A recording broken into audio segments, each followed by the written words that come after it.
Okay, let's go.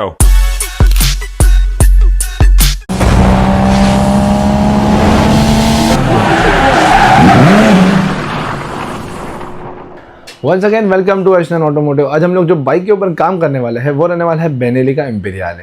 Bike जो है हमारे पास काम के लिए आया था, वो था उसका रेस्टोरेशन वर्क। उनको उनके प्रोफेशन को सूट करे ऐसे गाड़ी को रीवैम करना था।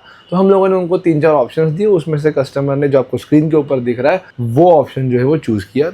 कस्टमर ने बोला कि हम लोग को ये सेम ऑप्शन जो है गाड़ी के ऊपर रेप्लिकेट कर देना है। इंडिया हो जाने के बाद उसको फिर से रीअसेंबल किया। रीअसेंबल हो जाने के बाद आप स्क्रीन के ऊपर देख सकते हो, ये है गाड़ी का बिफोर फोटो जिसमें आपकी गाड़ी कैसी दिख रही है, और अभी आप देख सकते हो ये है गाड़ी का आफ्टर शॉट।